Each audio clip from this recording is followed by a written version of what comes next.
Let's talk about the Cambridge Dictionary, which has decided it's no longer a dictionary. It's now just we'll just make up whatever we think a book, as opposed to actually providing definitions of real words that real people actually use and understand. They have decided to change their definition of what a woman is.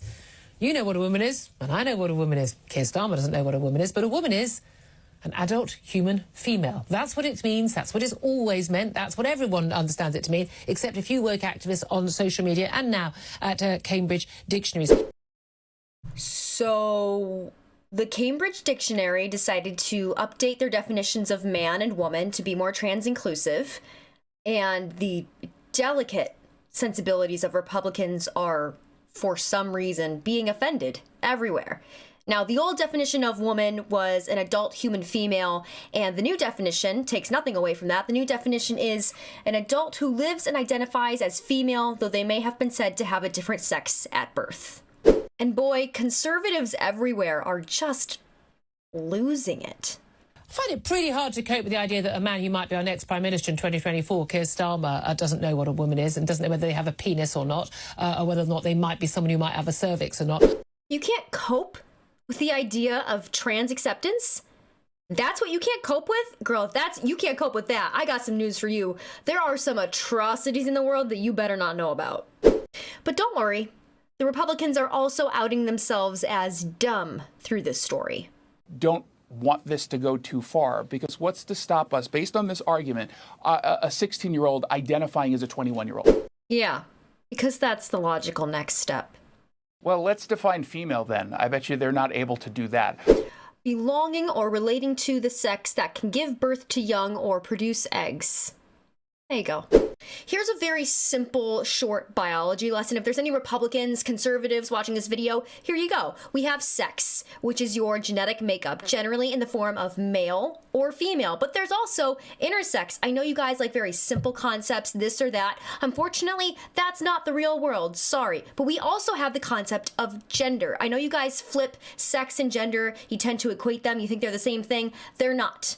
Gender is a concept. No other animal species recognizes the concept of gender because it's made up. Gender and sex are not the same thing. Look, at the end of the day, this is actually a really smart strategy from folks on the left who want to pretend that there are 12,000 different genders and you can pick whichever one you want at any given moment. You can pick whichever one you want at any given moment. Gender is fluid, and like I just said, it's all made up. And so from a strategic standpoint, that's how you change the culture. You just change all the words and you sort of institutionalize all of this and you push it on people. There is no strategy. You can't trick someone into being trans.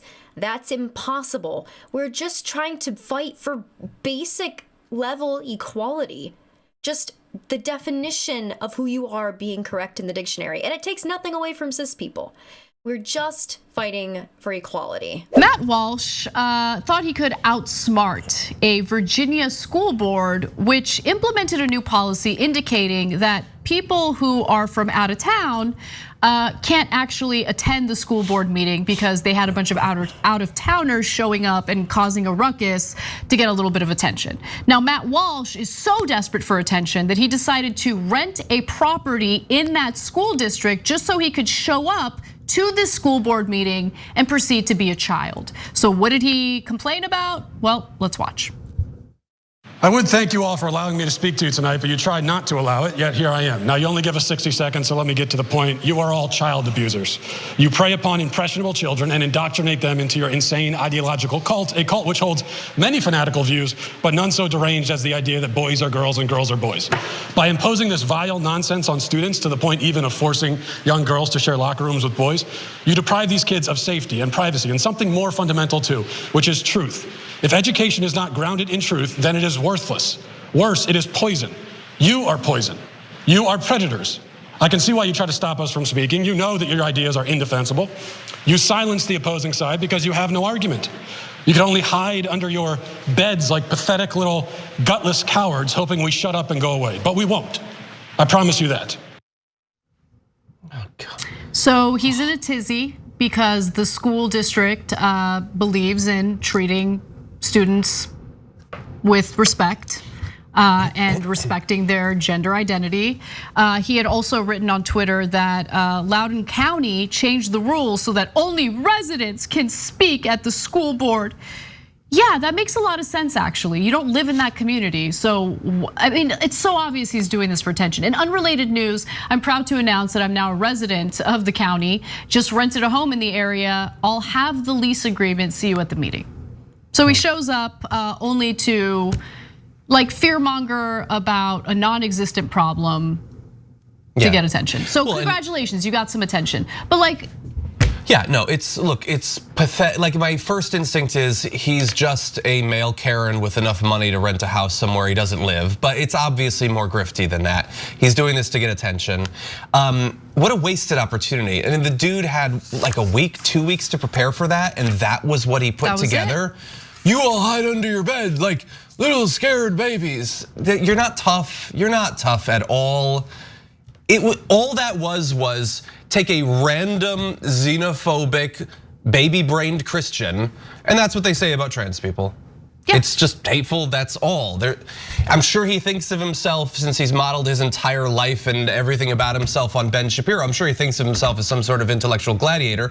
There was nothing there, nothing intellectual. He doesn't know a trans person. He doesn't have the intellectual curiosity or the intellectual honesty to actually sit down with trans people, let alone trans activists, trans academics, to really understand anything having to do with this. He doesn't have a shred of that honesty or credibility. So instead he just goes and says, you're being mean to kids in a place where his kids don't live, a school district his kids don't go to, complaining about the fact that they don't allow literally anyone who wants to talk for as long as they want. Because he doesn't understand that, of course, you might need requirements like that, which is why, by the way, I'm sure Matt Walsh is gonna give over 90% of his show to me to rebut everything he says from now on. Why wouldn't you do that? You're just gonna shut out everyone because you don't have the fortitude to stand up to them? No, you get to decide who speaks. That's what you do. And he fully understands that the country has been taken over by insane, crazy right-wingers going to these school board meetings and wasting people's time.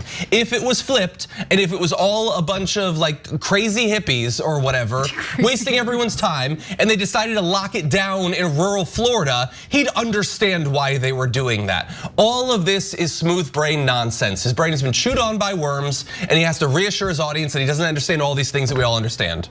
This is the problem with hosting the show with you, John. Like, what do I have left to say? I apologize, right? I'm sorry. No, but you great points all around. I mean, imagine being a parent whose child actually goes to school within this school district, and then you have to deal with people who are out-of-towners, actually don't really care at all about the safety or well-being of these children, and just use this as an opportunity for brand building. That's all it is. And that's all we see all across the country right now. Now look, there are parents whose children do go to school in this district, and like they might disagree with the policies that are being considered by the board or whatever, and that's fine. And they might want to stand up and say insane things like this woman. Your time is up. Repent now, or your names don't just go down in the legal courts. Your names are about to go down in history, and your names are about to go down in the Lamb's book of life. For what you are doing to the children of God is abominable. You are held by puppets. You are puppets right now, held by strings by people that are paying you from above. Those puppet strings will be cut down. Satan will be cut down. Loudoun County will be revived, and the God that is above all gods will live in Loudoun County forever. I love the mixed metaphors there. Like your puppet strings are being held by people who are paying you. You don't pay a puppet. That's the whole thing about being a puppet. Yeah. It's free labor. That's why you use a puppet, because you don't have actors. Anyway. Yeah, but I mean, like, it's actually a statewide policy at this point. So this policy is mandated under Virginia state law, but people are continuously trying to chime in to berate the school specifically for implementing that statewide policy within the context of the school district. Yeah.